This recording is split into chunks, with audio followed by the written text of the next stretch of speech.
ces instruments, bon, notons ces instruments de mesure. Voilà, pour finaliser correctement la citation. Ces instruments de mesure.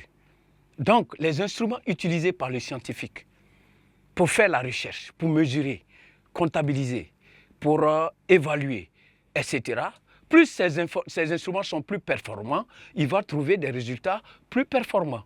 Plus ces instruments sont limités, si nous prenons aujourd'hui, ou encore nous repartons 50 ans en arrière, les instruments utilisés par exemple en laboratoire, les microscopes de son temps, ne sont pas les microscopes qu'on utilise aujourd'hui. Voilà.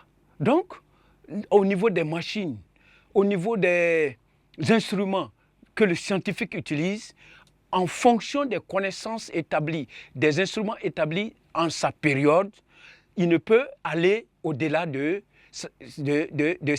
la capacité de ces instruments-là à l'aider à découvrir de nouvelles connaissances. Il ne peut pas aller au-delà des capacités de ces instruments qui sont à sa disposition. C'est pourquoi Bachelard dit que toute science a l'âge de ces instruments de mesure.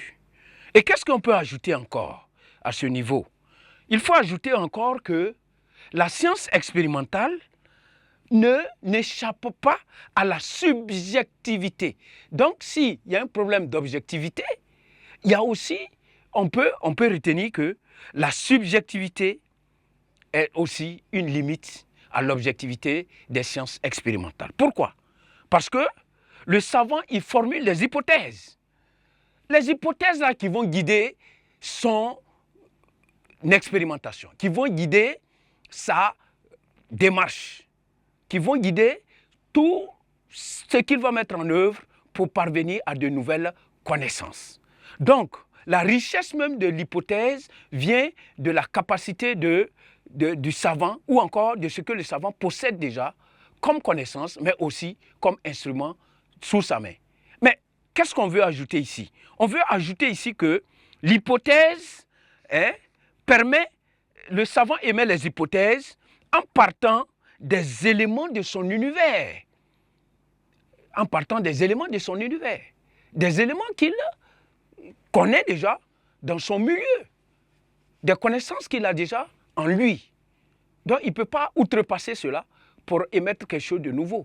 Ou encore quelque chose d'extraordinaire. Donc, il est outillé par les connaissances de son milieu, il est outillé par les éléments de son univers vécu pour pouvoir élaborer des hypothèses nouvelles afin de faire la recherche sur le fait polémique. Donc ça, c'est déjà lié à sa subjectivité, lié au sujet savant à lui-même ses conceptions, à lui-même ses propres connaissances, à lui-même ses propres idées, à lui-même ses propres pensées, etc. Donc, il y a une part de subjectivité dans la question de l'expérience scientifique. Il y a une part de subjectivité. Voilà. Et c'est sur ce, voilà, et la méthode principale des sciences expérimentales qu'on peut appeler l'induction, voilà, milite en défaveur de l'objectivité des sciences expérimentales.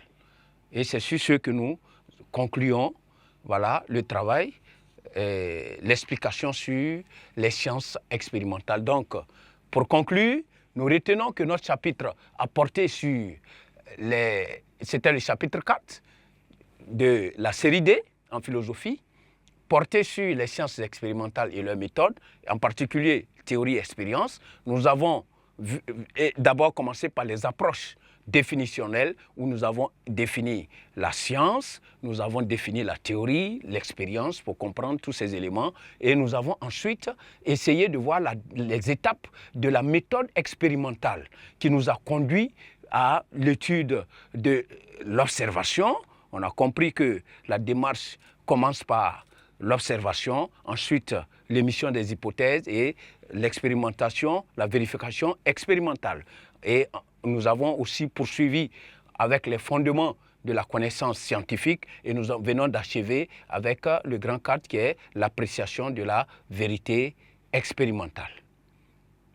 Bien, grand merci. Nous allons par la suite essayer de faire un exercice qui va dans ce sens et l'exercice permettra encore de mettre en pratique les connaissances acquises et cet exercice nous permettra encore de renforcer ce que nous avons pu comprendre et retenir à travers ce chapitre-là.